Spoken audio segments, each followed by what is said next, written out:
ইনকিউবেটরে বাচ্চা ফোটানোর জন্য আর্দ্রতাই মেন। আর্দ্রতা ঠিক না থাকলে বাচ্চা ঠিক মতো বের হয় না। দেখা গেছে ডিম ফাটে তো বাচ্চা বের হয় না। তো আমার এই জায়গায় আর্দ্রতা ঠিক রাখছি, বাচ্চাগুলো একাই বেরিয়ে আসছে, হাত দিয়ে বের করে দিতে হয় নাই।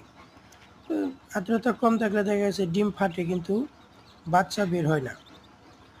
সেক্ষেত্রে আর্দ্রতা যদি বাড়িয়ে রাখতে পারি তাহলে বাচ্চাগুলো ডিমে থেকে একাই বের হয়ে আসবে, মানে টেনে বের করে দিতে হবে না। আর্দ্রতা কমে গেলে ডিমের ভিতরে বাচ্চা মারা যায়, বাচ্চা হয় কিন্তু বের হয় না। আর্দ্রতা কমে গেলে বাল্বের নিচে এভাবে বাটি দিয়ে কাপড় ভিজিয়ে রাখলে বা একটা কাপড় ভিজিয়ে উপর দিকে তুলে দিলে আর্দ্রতা বেড়ে যাবে। আর্দ্রতা বেশি থাকলে সমস্যা হয় না, কিন্তু আর্দ্রতা কমে গেলে